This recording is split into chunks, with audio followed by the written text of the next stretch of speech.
I'm going to read Alexander Daddario just dropped a totally sculptured undie This selfie. is the Weekly Scramble, a place where we chat about life over a cold one or two. It's time to belly up to the pod Take two.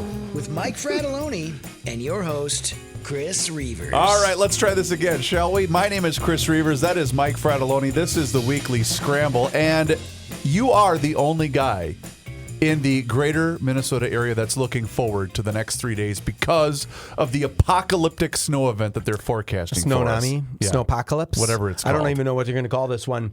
COVID snow? Because Wait, I you don't know. love it. You love it.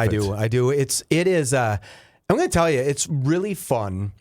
Here's how I can tell you I'm into my job, right? Okay. Sold our company. I'm now owned by someone else.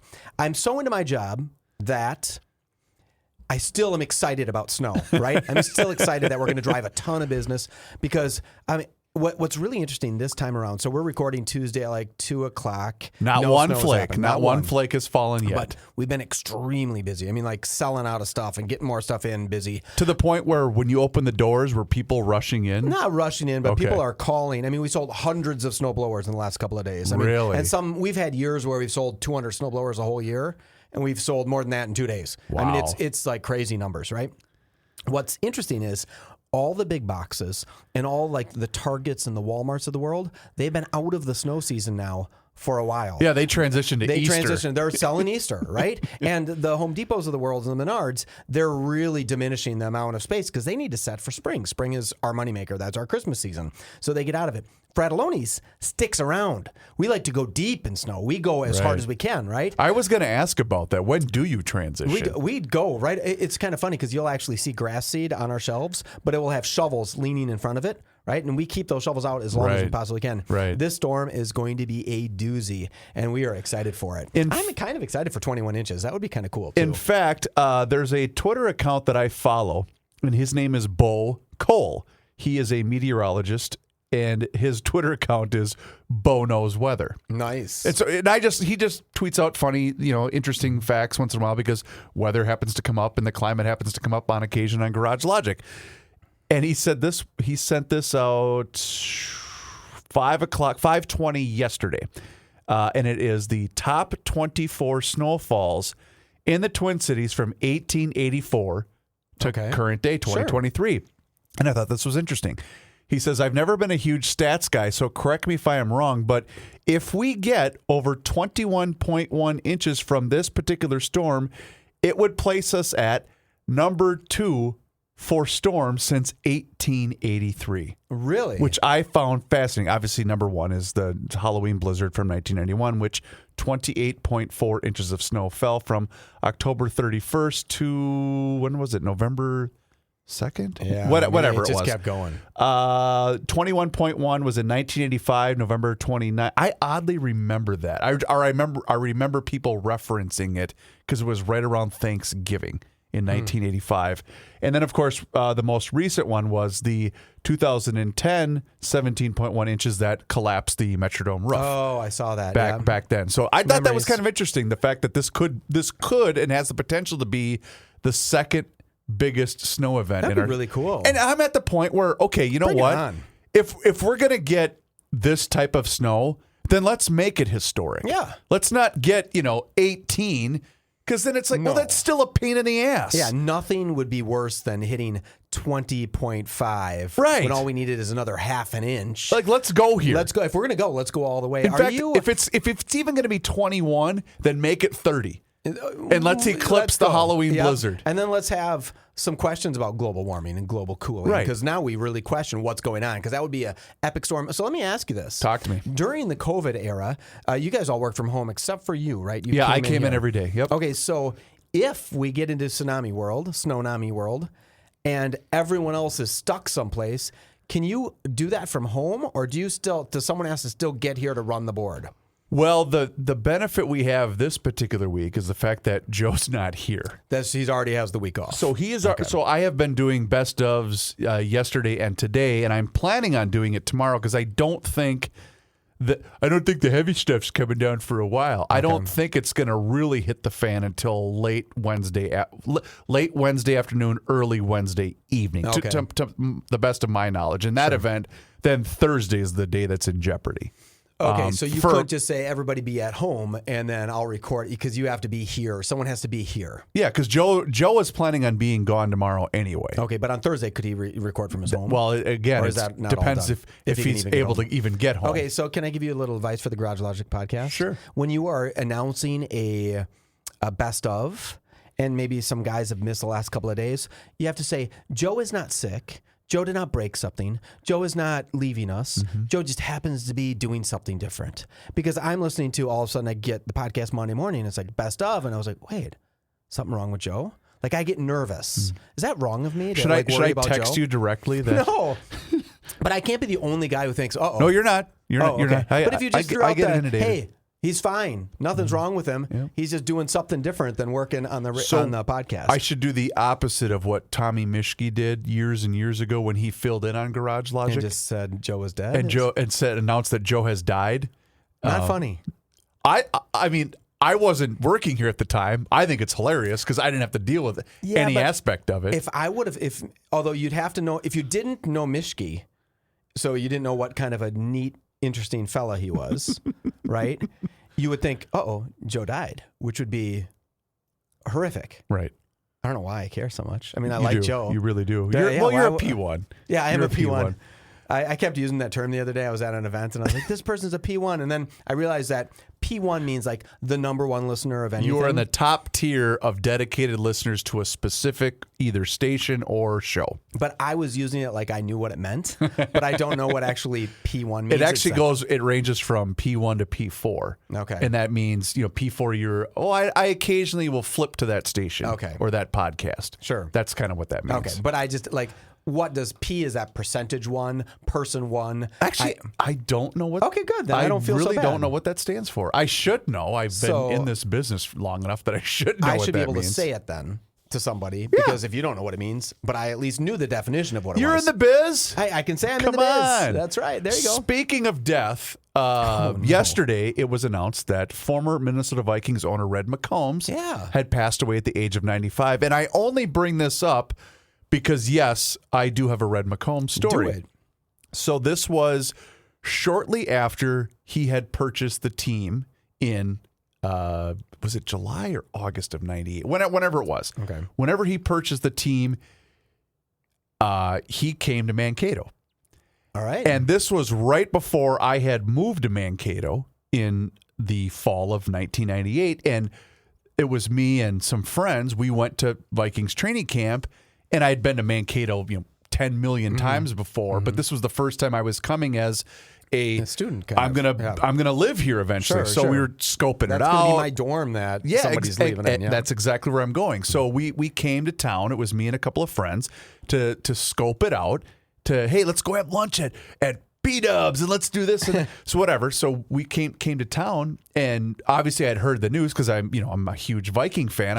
I'm 20 years old at the time. I'm a huge Viking fan, and so I have no idea who the hell Red McCombs is, what he looks like, whatever. So we came to town. We had some lunch. We were going to scope it out. You couldn't really access because I was about to move into Gage Hall that fall, but you couldn't get there because that's where the players were staying for training camp. So we just drove by it, and then we found a place to park, and we went to practice.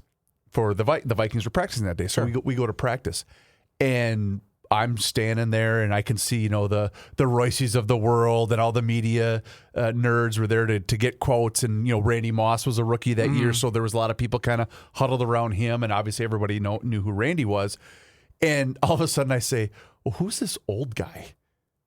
Yeah, literally standing right next to me and my friends. Oh no! And all of a sudden, I don't even remember who the reporter was. But it was a television reporter, and I didn't recognize that person, so I don't think it was, a Mark Rosen or a Randy Shaver or Joe Schmidt. I don't think it was one of the main guys. You would know all those guys. Because I would have known who that was at the time. So all of a sudden I hear, oh, Mr. McCombs, do you have a couple of minutes? And I'm thinking, oh. And I looked at my buddies and I said, hey, look, there's the new Viking owner. And not one of them cared. We got to go get more beer. Really? But it was just kind of cool. Let me quiz you because Sure. this seems crazy. In 1998, how much do you think Red McCombs paid for the Vikings? I vaguely remember this, and the only reason I remember this it was $150 million. So here's why I know this. Okay. Am I right? Well, it says north of 200, but awfully close. Oh, I thought it was 150. No. I'm just reading an article Okay. from 1998. He said just north of 2. Some sources confirmed that it was 250 Well, million. here's why 150 was sticking in my head, because was it before or after? Remember author Tom Clancy attempted to buy the Vikings? But he didn't have enough money. He didn't have enough money, and I remember that figure 150 was stuck in my head, and the only reason I remember that is that happened to be a Powerball number over the course of that summer. Okay. And I remember thinking, man, if I won the Powerball, You could have I bought the could buy the Vikings. Vikings. And we were driving I was playing for the Faribault Lakers, a team that I'm still affiliated with now, and we were driving to a game, and all of us were talking about if we won the Powerball, we'd buy the Vikings. Sure. I'm playing receiver. I'm going in. I'm signing myself, right? I just remember that being a topic of conversation that particular summer. That would have been really fun. 98, that summer was fun. Owned it from 98. It says, his sources are saying in this article, 246 million, right, in 1998. Wow, I didn't think it was that high, but obviously they know what they're talking about. Somebody's writing it down. Yeah. And then what did he sell the club for? He sold it to the Wilf family for, I'm going to guess, around $600 million. $600 million bucks. So Okay. in 7 short years, he made himself $300-400 million, depending on what the sale price is. Yet, had he hung on till current day, What is it worth? I Couple guarantee billion? if the Wilf family, and I don't think they would have any intention of doing so because there's only 32 opportunities to do that, I can't imagine they would get anything less than $3 billion for the Vikings. Can you think of that? Well, Mike, Daniel Snyder put up the not the Redskins, whatever they're called, the Washington Commanders, and he wants $7 billion, and they have one of the worst stadiums in sports. According to a franchise value website, Okay. I don't even care to give them the credit because I Sure. don't care. They're not going to call us on it. The Vikings are worth $3.93 billion. Yeah, I would guess I would, and here's the thing. What's what drives up price? The new stadium, ticket prices, Demand. yeah. Because there's only 32 teams, which means all of these rich guys with massive There was egos. only 32 teams in 2005. In 1998, there was only 32 teams. But look at In fact, what there a was less. machine the NFL has now become, where they dominate everything, whether it's television, advertising, it doesn't matter. The NFL is gold right now. I get it, but just think of that.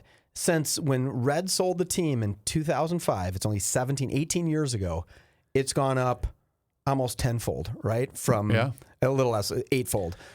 That's a pretty darn good return for somebody. But they had to convince a city to buy him a stadium, which was pretty nice, right? Yeah. They had to build. Have you ever been over to their TCO Performance? I have yet to go. There is, And I don't really have an interest in it. It's really cool. Okay. There is a restaurant called Kindred Hearth in the Omni Hotel. And it's right there, right? So the Omni Hotel, before a Vikings game, sometimes Vikings fans stay there. It's not really a great, fun spot to stay because you're in the middle of Egan. It's not really by the stadium. Right. But this restaurant, Reavers, it is so good. The woman who owns Young Joni, I'm going to say her name is Ann Kim, but that's not what it is. She is a James Beard Award-winning chef. Oh. And she makes, so you go to this restaurant and you're thinking, it's going to be pricey. It looks amazing. Then they'll have a $14 pizza. And you're like, wait, I can afford $14. And like a gin and tonic is $9, not $19. And I'm like, hey, I can afford $9, right? And it's like relatively inexpensive for in a hotel restaurant that's run by a James Beard Award-winning chef. It's like, oh, this is a really great date night, a really cool-looking place with fantastic food. Is a $14 pizza the right price? I don't know, right? But it's not a $29 pizza. Right? Does that Sure. make sense? Yeah, 100%. I was recently at a couple of hotels, and I had to tell one of my girls that if she ordered another coffee from the coffee spot, that I was going to break her hand and credit card in half. So I'm like, what are you doing? What? How can you not do the math of a $14 drink? Like what? If coffee drink, like a I see a bowl drink, whatever it's These called. stories, now that your girls are, and I love it because, I remember back in the day when your girls were just little girls and they would come into the sweet. show and they were so sweet. Oh, yeah. And now they're just merely on earth to drive you insane. Yeah, I mean- and I love it because they know that it's going to make you nuts. Yeah, one of them said, it's my credit card. I'm like, a credit card isn't any money. It's a tool that you use to spend my money. So you buying stuff on your credit card doesn't Costs mean me anything. money. Yeah, that's my money on that credit card. I'm a big fan of Dave Ramsey. Do you know who he is? Oh, yeah. Yep. So I really, really think he does things right. And I know Dave does it right. And I'm doing it 100% wrong with my kids. But I know all of his stuff. I know his 7 baby steps. I could recite them all. I'm a big fan of Dave Ramsey. And everything I'm doing with my kids is backwards. I'm like, hey, you're old enough to kind of write? Here's a credit card. Right. Oh, you can almost press buttons on a cell phone? You should have a new iPhone. And I'm just dumb with it. And I'm screwing my kids up. They're probably all going to become mental cases. Well, it might not matter Yes. because End of the world? the first sign of the end of the world hit today. Which one of the apocalypse? Falling frogs? Well, this is Dateline, McAllen, Texas. Oh, okay. A 1,000-pound meteor hit Earth in Really? McAllen. What did I say? McAllen? McAllen, Texas. Are you ready for the sound Sure. effect? So you would think, and this was confirmed by NASA. Okay. Here, I'll read the story first, and then I'll play you the sound. Part of the meteor that shook South Texas has been found. The space rock came down west of McAllen. Video from a home security camera captured a loud sonic boom and the reaction of the birds around the time it fell. NASA estimates it was about 2 feet wide and roughly 1,000 pounds when it hit the atmosphere. It likely broke into several pieces before hitting the ground. NASA also released a map showing the field or area where the meteors likely landed. Search crews found one of the small pieces in Starr County, Texas. The American Meteor Society posted a picture of it on social media, saying it was the 3rd piece found around the world in the past 3 days. And this is the only thing that really struck me. Here, I'm going to play the piece of audio. So I don't know if you're going to... Here's what I'm going to do. I'm going to play it, and then I'm going to shut off our microphone so that you're going to be able to hear it along with our listeners.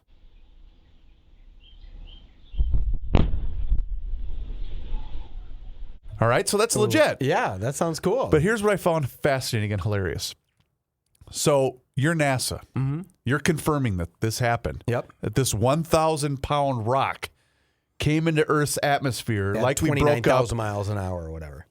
And the way that this was captured was from somebody's Ring doorbell camera system. Isn't that cool? That's what that was captured from. And what is this all the... And did they know the name of it? Did they have a number on this? Was it meteorite number or meteorite? This was a local Dallas news site that did not cite that, but I'm going to guess it did. Maybe, just maybe, it had a name. So they had been tracking it, and they thought, oh, this is going to miss. This is going to miss us by 211,000 miles. And then, sure enough, and it, if that thing hits full sized, we have that. There's some problems. We got some issues. Good thing with all this global warming, we're reducing the density of the atmosphere, right, which will not break up these meteors, so they'll hit ground harder. Reavers, do some linking here, right? So we need to now make sure we don't use any aerosol hairsprays, otherwise the atmosphere is going to be too thin, or ozone's making the atmosphere thick, which will protect us.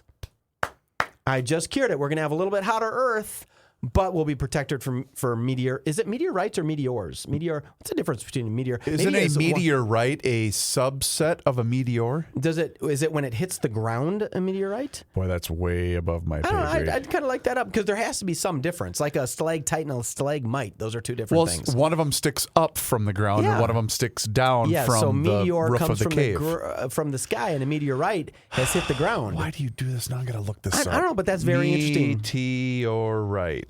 Okay, what is a meteor? Oh my God. It could be a little difficult to figure out. I might just be making that up, but it sounds like there should be a distinction. It might be just a meteor flies across the sky. Any fairly small natural object from interplanetary space, i.e. a meteoroid, that survives its passage through Earth's atmosphere Sounds right. and lands on the surface is a meteorite. Yeah, so I was right. Little did I know. So if it hits the ground, it's a meteorite. If it just passes us, it's a meteor. Isn't that what we have to pay $20 to go look at, the hole in the ground in Arizona? Yeah, that's where the big meteorite hit it, although we don't know where the meteor is, right? And then Joe always says, thank God it missed that visitor center. That's a good one. Yeah. I do like, the one nice thing about the polar ice caps melting away is now they find a bunch of meteorites. Sure. Because they're just laying there, right? Because they were in the ice and now they just melted down. They're sitting there. And I think that would be a cool thing to have. And I read a story once, and this is going to be horrible because I don't know any of the facts, but a guy had picked one of these up and he used it as a door, holder. And then they found out that it was like some really weird trillium or something of that. It was obviously a space rock, and it was quite worth hundreds of thousands of dollars. And it was radioactive. And it was radioactive, He had been yes. using it to hold his door and open. they found out because he was going to the doctor, and they said, when did you grow this third testicle? And he's like, about the same time I found that rock. Wow. Hold on. I'll give you That one. was pretty good. Not bad. I just made that up, too. That was on the fly. Speaking of natural disasters, I don't know if you've heard about the latest for the unfortunate situation that's going on in East Palestine, Ohio. That train derailment. Yeah. Well, there's breaking news in that regard from my most trusted news outlet, which is, of course, the Babylon Bee. Headline, thank you to loyal listener Kelsey for alerting me to this. Ilhan Omar has withdrawn her support for East Palestine after she discovered that it's actually in America. Nice. Because she supports Palestine because she doesn't. She's not a fan of Jewish people. Right. That's from what I understand. Right. Okay.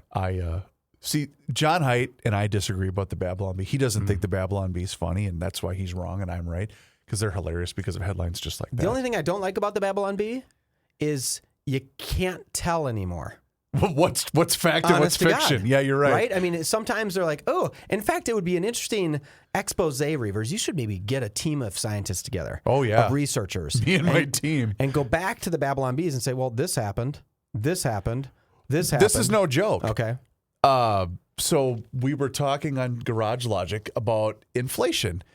And no joke, a few months ago, the Babylon Bee had submitted an quote-unquote an article about the Biden administration agrees to spend $6 million to discover what's wrong or what's causing inflation. Okay. And I'm thinking, well, my God, this actually took place. It's right there. There it just happened. Yeah, I don't like when that becomes real. I know. Right? I mean, it scares me a little bit because the world seems tilted. It Just does. a tiny bit. And that's why we're here, to That's give people just that respite from reality. What we want everyone to do is have a couple of beers, and if you find yourself tilted, you're good. This Just was relax. the story that I discovered late last week that I wanted to bring up with you because we're all animal lovers on this show, right? Heck yes. Two of the animals that live inside of my home are rescue animals. Sure. I'm sure they were happy to live there, right? And so I found this story, and it takes us to, I should say, Niagara Falls, New York. An animal shelter is not mincing words when it comes to one dog who's looking for a forever home after being returned 3 separate times. Oh, no. Ralphie is described as an adorable Frenchie with an attitude. The Niagara SPCA in New York said it remains committed to helping Ralphie find a home, but they are warning potential owners and not holding back. We're sure you all remember Ralphie, the adorable Frenchie with the attitude. He went to a home not quite 2 weeks ago, and while the adopter had the right household dynamic, Ralphie proved to be more than she could handle.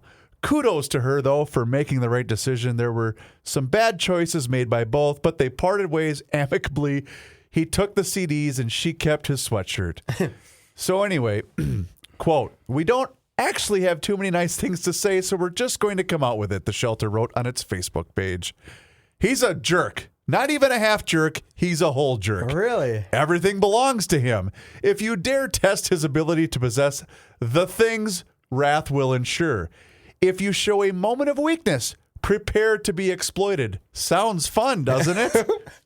Their Facebook posts have garnered thousands of likes and hundreds of shares, making Ralphie a viral sensation. In the shelter's latest post, organizers said Ralphie was returned less than 2 weeks after being adopted yet again. The shelter said that they have enrolled Ralphie in an intensive training program, and any future owners must continue to work with the trainer. The shelter said that Ralphie does have a bite history and has been somewhat of a danger to young children and other pets. In a previous Facebook post, the shelter described him as a fire-breathing demon after the second owner returned him because he annoyed the other dogs. This was after the first owner took him to board and train, but the relationship was built on the premise that Ralphie was the boss, so things ended abruptly. You know what you can do in those shelters? Right? Not every dog makes it out. Right. There's a 16-year-old yellow lab there that would allow your 4-year-old to ride the damn thing, right? That yellow lab's just looking for a home and it's laying there. And then some a-hole Ralphie is going out because he looks cute. $10 says he's cute. Yeah, he's got the smushy, Frenchy face. He's just adorable, but a prick. Yeah. But this 16-year-old lab's like, I'm just laying here, like, someone help me out of this place. I just want to poop on real grass one more time. He just wants to get out. No one's letting him do it. They're like, let's take this other one that looks good. Okay, another life lesson. Don't always pick the thing that looks the best, because sometimes it's just not worth it. Right? Okay. I'm just saying, dogs wise. Right. Although I have the best looking dog and the best dog. Oh. Her name is Polly. Okay. After St. Pauli girl. Aw. Best dog in the world. See, I love dogs, but I'm glad I don't have one. You have cats. You can't even talk. I don't even know why I talk to you. See, here's the thing. Here's the misconception. I get it. Well, trust me. I didn't want these three a-holes living in my house either. Yeah. But well, it's your wife and kids. What do you mean? Right, exactly. It's I thought you said three a-holes. Well, yeah, those three too. But no, the what would we call Cats. it? The compromise we came to. My wife and children wanted a cat. I did not want a cat, so we have 3 cats. Yeah. That's how it worked out. And but the trade-off is, I don't have to get up at 2:45 in the morning to take the damn thing out for a walk. No. I don't have to worry about it pooping in my living room. Sure. In the middle of the day. And cats can be left alone for a day or two by themselves, and everything's fine. There's the occasional vomit on the middle in the carpet and whatnot, but that's fine. They don't do it like on the hardwood floor. They're like, I'm going to do it. I am not kidding you. Half on this The rug. other day, the other freaking day, I get home because morning routine is Jess is out the door early in the morning. I'm drop off kids at school, dad, come home, get ready for work, off to work I go. I get home because I always feed them. Usually before we head out. So I fed him, come back home, and I hear the and I'm looking around going, no, what, where? And I'm saying 3 inches from the hardwood floor where our kitchen and dining room are, there's carpet 3 inches from the hardwood floor line, and that's exactly where she decided to vomit. And I'm thinking, couldn't you just have moved right here and everything, and I would have been fine? Do the noise one more time. Because I hear it. That's so realistic. You have it so good. Well, you've seen the movie Pets, right? I think so. Have you seen both of them? I don't know. Maybe. Okay. So the Secret Lives of Pets? Oh, yeah, I'm sorry. Pets? The Secret Lives. Okay, So I think I have. the dog is, I think, narrated by Patton Oswalt. Oh, God. And Kevin Hart is in it, I believe. It's very funny. Yeah, I think I've seen the first one. It's very, very funny. But there's the opening scene where it's going through, the Bill Withers song is playing, and they're going through all the different apartments in New York. And there's that scene where this big fat cat is trying to get owner gal up so it can be fed. Sure. And she's sitting on the owner's chest with the owner's got the sleeping mask on, and meow, you're not getting up, huh? Okay. And immediately the owner leaps out of bed because they hear that sound and they know what's coming. And you got to catch it. And you got to catch it. You can't let it. Yeah, I don't know why cats don't just like, I could do it on the hardwood. I could do it on that back by the back door where the rug is. But right? no, right here. Yeah, right here. Half on the couch and half on the even if it was rug. on the mat that's on the hardwood floor, that's fine. I can rinse that off. Oh, God. Oh, I didn't know that was going to get you. Yeah, that was really good. Okay. It was like you were rapping, and I thought someone said you didn't have a lot of rhythm. I'm like, wait, do your cat throw up sound. What if we made a rap song with that of just actual cats' noises of them doing it? Oh, God. That is. I bet you anything that's on YouTube already. No. That's what sucks about this world is you can't come up with anything There's great. no original ideas. I did my favorite website. because I think everybody would want to see it, is just dogspooping.com, because everybody looks like when you drive by and a dog's pooping, you're like, hey, look at that dog's pooping. Like a good website of just pictures of dogs pooping. Is that not what is that what that was? I'm trying to find, there is so people often ask me, why did you retweet that? Or why did you know, you're so weird. And half the time I will retweet something that I see when Joe's hammering on about taxes at St. Paul. Okay. And blah, blah, blah, blah. Yeah. And he said, what are you doing? Well, I'm looking at funny videos on Twitter, trying to pretend that I'm paying attention to the show. But oftentimes I will retweet something so that I remember to show it to my kids when I get home from work. Okay. Because that's the kind of dad that I am. Yes. For instance, I did this one where a dog stole his owner's GoPro. And he's running around the yard with it, and it's filming him, and you could see the owner chasing after him. That's funny to me. Classic. But there was one, it was a video of a musician, and he had his pet cat. And his pet cat, when he was hungry or when he was eating, would make a funny noise. And he made an entire song with that one cat noise on loop. And now I'm looking for it, and I'm not going to be able to find it because that's just how things work. But I thought that kind of stuff is funny. It makes me laugh. With your town council membership, you get access to this show. Yes. Right? Yes. Or without your town council membership, you could have access to this show. Right. So what I'm wondering is, if I'm a town council member of the Garage Logic network of podcasts, and I can get that extra Garage Logic stuff that I want, and I can watch the show live, right? Because you go live.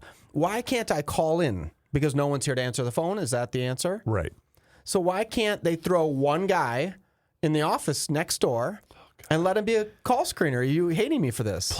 Please. But just think how great call-ins. Some of the best times we ever had on Garage Logic is when someone would call in. Remember that great time where the guy's roof was making some noise and Joe said, you got to get out of that house. And then he never told him he was joking. Do you remember that one time that you and I used to do this show? Yeah, and now we can't do it anymore because I'm bringing up great ideas. I'm going to write a strongly worded note to someone. Are you really? Yep. You're gonna voice your opinion. I'm desperately trying to find this video because I know it would so make cool for you, like Ingy, like those characters that you get to call in. You know, and I don't really want to pull back the curtain on on why I hate that idea a lot, but I'm going to, since you brought it up. Yeah. What people fail to realize, and chief among them is the mayor himself. Yeah. Chief among the reasons why that's a terrible idea is because out of 150 of those calls that would come in, one of them was worth putting on the air. Yeah, but the other ones, when some guy, I just want you to know that it's the archipelago of what you were trying to, and because he just would tell you something inane that didn't matter. Yeah. But Joe could run with that. You're right. I mean, Joe could make a horrible call so good. He could, but oftentimes a lot of it was just they had their radio on or they weren't really listening. I'm going to play one for you, okay? Okay, you got one. And because when we were back in the radio days, because Joe could visibly see who was lined up. No, but yes, but he could also see when the phones were ringing. Okay. Because on our old board system, there were 5 different call-in lines, there were 2 hotlines, and then there was one internal line that went downstairs where we would call Dave. Okay. Hey, Dave, we're ready for you for weather. Yep. Okay. Okay. So when he would see the lights flashing, he knew people were calling into the show. Okay. Well, I might have been editing up the previous hour, or I might have been looking up a cat video. Yeah. So if we went to break, he would say, "Hey, Dip, answer the phone." And I would say, "Well, all right." So I'd stop what I was doing, which that's what he wanted. All right, fine. So I would start answering the calls, and it was, "Hey, tell people to turn their headlights on because it's raining." All right, thanks. Hi, Garage Logic. Who is this? Yeah. Can you tell? I don't want to go on the air. And I would say, okay, thanks for calling. Yeah. If you're not going to go on the air, what good is it? And so he got really mad at me one day, and so I got one of those calls. I said, all right, you just gave it to him. Front of the line. Yeah. You're going right in. So here was one of those calls that he so desperately wanted. All right. Maria. Hello. You're on the air. No, I just asked a question when that with Patrick used to be on from 12 to 5 or 6 every night, every day. It seemed like that some days, didn't it? It seemed like it. Is that his name, Patrick? Yes. Oh, okay, thank you. All right. Boy, that's some good. I think he threw you a little. That's some good think call he's having screen a in there, little Larry. That's some top drawer call screen in there, Larry. What are they, uniformians or something that like exercise? Boy. Once in a while. Question for Joe, it said. what do So you I'm got? thinking, okay, this She's is been- somebody named Maria who's got a been to question Florida. about traveling in Florida, and here I am. I'm going to help you. I know Randy Wainwright personally. What can I do What do you for wanna know? And all I get is, Well, I think it's a good idea myself. So what I did was I had to give him a little taste. Okay. You know, here's what you're missing out on. You know, because he was emphatic about, will you answer the damn? And I said, okay, fine. Okay. And then I heard she started saying this nonsense. About, you know what? Hang on. You're going right to the head of the class. But Reavers, Yeah. you answered, and your argument answered my opinion. That was radio gold. And you know what you didn't talk about? You know what she didn't call about? Taxes. She didn't talk about CRT. That might lighten the show, Okay. right? You know what I'll do? I'm gonna get some call-ins for you. You know what, Mike? What's that? Noted. Okay. That's like, next caller. Okay, I just think that would be so fun because I bet you, because that's where Rookie really won too. But the only other problem though is the only people that have the ability to be able to listen to the show live are the members of the town council. Even better, they could actually call in then. These are paid for people who are into it. But that is I will say this, that is the one nice added feature, not that I want to turn this into a giant promotion for the town council, but some people that are able to email us live in time, Yep. which I think that's very cool. Yeah. Or maybe you start like a MeWe group or a GroupMe thing where A we what? get text. It's MeWe or GroupMe where I could text live and you guys could see the feed. Oh, yeah. That wouldn't be bad either. MeWe, huh? MeWe, yeah. It's a new thing. It's not owned by the conglomerates. It's one of those small ones. I don't know. That is my favorite, is when people are complaining about the establishment on TikTok. Yes. That's always Yeah, it's always gonna- I an read a extra thing about special Rumble treat. last couple of days, and Rumble's back. Remember Dan Bongiorno's Rumble that got pulled from Vaguely, yeah. So it was like doing really well because it was this new kind of other view YouTube, and then it got pulled. They took it off off of Apple, and just kind of you couldn't get it on your iPhone anymore, right? Okay. And so they had to go find their own way to do it, and they came back, and now it's got like 80 million unique listeners a month. Wow. Or unique users, and it's really started to come. So if you're not familiar with Rumble, you might want to make sure this one goes up on Rumble because people love this show. I mean, me, my mom. Will be a rumble in the jungle. Yes, That's what it's we'll so be. good. All right. Well, there was. We got time. So this story I pulled for no other reason other than this is such a 2023 story. Okay. Joe will often bring up. In fact, Rookie did this the other day, where he said, "Well, people have to. This has got to be their wake up call." Where it was banning the gas-powered lawnmowers. Yeah. And I kept staring at him, saying, "Are you not paying attention?" Yeah, people don't care. People aren't listening. Yes. They're not. No concept They're that too it's happening. busy to. In fact, the gas powered stuff came up in a conversation of 30 to 40-year-old guys this weekend that I was a part of, and I said, "Are you guys?" Because it came up just randomly. Sure. And most of these guys had no idea what I was talking Yep, about. yep. So, do you guys not pay attention to the news? Nah, it's too negative. It's too. So there you go. Anyway, Sure. this is why this story made me laugh, because this is the kind of stuff people that are now adults and parents, that this is the kind of thing that they're worried about. Okay. Okay. I don't even remember what site I got this from, but I just found the headline hilarious. Okay. Here we go. The nanny he hired happens to be the girl his wife's high school boyfriend cheated on her with. So his wife wants him to fire the nanny for this reason, but he won't do it. Oh, And I'm thinking, right. is this the reality show peanut-sized brain we've been freaking reduced to in 2023? Yeah, it's good. We'll get That back- this story was so popular. How popular was it? That it was trending. It was trending. And I Wow. thought, Oh my God, we're doomed. Yeah, we're going to go to World War III, yet we're not going to hire our ex-boyfriend's Let me do this again. girlfriend. The nanny, he being the husband. The husband. The nanny he hired happens to be the girl his wife's high school boyfriend cheated on her with. So if you're not over that, that's your own set of issues right now. I'm agreeing with her though. Right? A couple of problems with that. You're not helping me with my point, couple of Michael. problems though. No, but I'm going to cut to the chase on this story. Men never hire the nanny. Never. It's none of your business. Okay, you know what? That's an excellent point. You shouldn't have anything to do. That's an excellent point. If you're hiring a manny, go ahead and get a manny, right? If the male nanny, you hire the male nanny. Female nannies, you just let your wife pick them, right? You shouldn't even be in the room. Right. Secondly, if I hired a girl who was of such ill repute that she had cheated or gone out with a guy who was dating someone else, I don't want that person teaching my children. No, but this was the daughter. Yeah.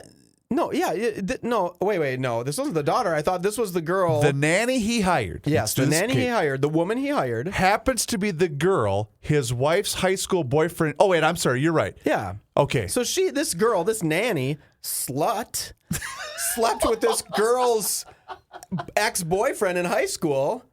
What the hell? I wouldn't hire her either. No thanks. I guess I thought it was the daughter of the daughter would be once removed. You can't be that mad. Wouldn't she be a little old then to be nanny? No, it depends. I mean, I suppose. You got to remember they could be 21. Well, according to the picture, she's okay looking. Oh, she's pretty too. FYI, guys, don't ever hire a pretty nanny. All right. Because you know what you can't. You know what you never do. You know what you never do to a pretty nanny is say, I did not feel good last night. Will you go into the bathroom and just clean up the bathroom a little bit? You don't do that to a pretty nanny because a pretty nanny, you're too embarrassed.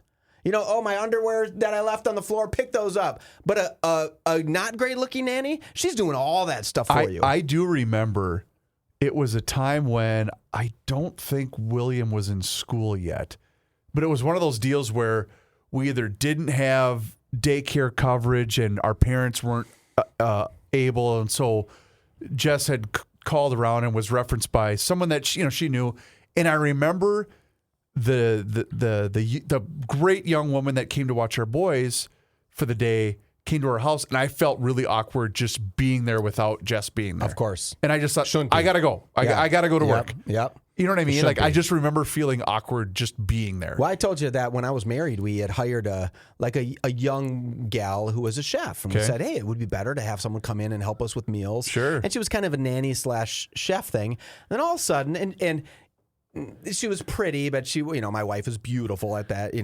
When I was married, whatever. And all of a sudden, I'm like looking, I'm doing dishes. And my wife and 2 kids and the chef are sitting down eating dinner. I'm like, the hell is going on here? Like, how did I get looped into, I'm the one working now for someone I'm paying to cook? And my wife is just, I'm chatting with her because she's having a lot of fun. So note to self, never hire the nanny, ever, if you're the man. Let your wife do it. It's way easier that way. Boy, you know what we do?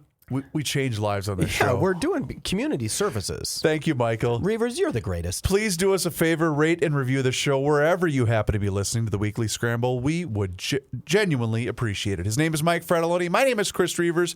We will talk to you again next week. Until then, cheers. Get ready for your first Minnesota golf round of 2023. The 32nd annual 2023 Choice Bank Minnesota Golf Show returns to the Minneapolis Convention Center Friday, February 24th through Sunday, February 26th. Grab your foursome and check out all that this year's show has to offer. Free lessons from PGA professionals, great deals on apparel and equipment, plus your chance to sink a putt for $100,000. And so much more. Tickets and more information at minnesotagolfshow.com.